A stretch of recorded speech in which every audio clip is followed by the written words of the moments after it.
Hello అందరికీ. So మా పిల్లలైతే పడుకున్నారు, అందుకే వచ్చానన్న ఒక చిన్న మినీ వ్లాగ్తో మీ ముందుకైతే వచ్చేసాను. సో నేను రెడీ అవుదామని లేస్తే నా వెనకాల నా పొట్టిది కూడా లేచింది. సో మా మమ్మీ ఎడుకో రెడీ అయిందని చెప్పేసి చూస్తుంది, నవ్వుతుంది. సో నేనైతే ఫైనల్లీ మార్కెట్కి వెళ్ళిన. మార్కెట్లో వీడియో తీద్దామంటే వీలు అవ్వలేదు, ఫుల్ క్రౌడ్ ఉండే. సో అలా రేట్లు కూడా చాలా ఉన్నాయి. సో కొన్ని కూరగాయలు అయితే నాకు కావాల్సినవి నేను తెచ్చుకున్నా. సో అవన్నీ తేవడం తీసుకురావచ్చు, కానీ మళ్ళీ దేని దానికి పెట్టుకొని అన్ని నీట్గా చదువుకోవడం అంత టైం పడుతుంది కదా, చాలా టైం పడుతుంది, కొంచెం కష్టమే. కానీ సో ఒక్కసారి కష్టపడితే మంచిగా రోజు తీసుకోవడానికి ఈజీ ఉంటుంది.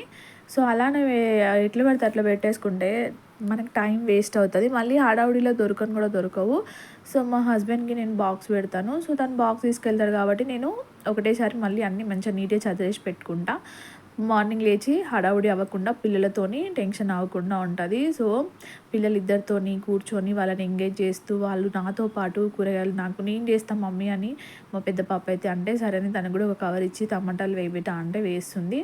సో వాళ్ళని ఎంగేజ్ చేస్తూ వాళ్ళని ఆడిపిస్తూ చూస్తున్నారు కదా వీడియో ముందుకు వచ్చి పాపడాల ప్యాకెట్ చూపిస్తుంది. సో అట్లా అల్లరి చేస్తారు, కాకపోతే పిల్లలు కదా వాళ్ళు అలానే వేయాలి, తప్పదు, మనం భరించాలి కూడా. సో మా పొట్టి అయితే ఫ్రిడ్జ్ డోర్ తీసేసాలి, ఫ్రిడ్జ్ కాడికే ఉరికొస్తుంది. దానికి ఏంటో ఆ హ్యాపీనెస్, నేను కూర్చోబెడుతూనే ఉన్నా, అది మళ్ళీ వస్తూనే ఉంది. సో ఇట్లయితే కాదని చెప్పేసి ఫైనల్లీ దాన్ని ఎత్తుకొని మరీ అవన్నీ పెట్టేసుకున్నా. సో పెట్టేసుకున్న తర్వాత ఒకసారి చూడండి ఎంత అంగడంగడైందో, మళ్ళీ అదంతా క్లీన్ చేసుకోవాలి. సో ఇలా అంట. సో మీకు కనుక మా వీడియో నచ్చితే ఒక like, please support me and please subscribe my channel. Thank you all.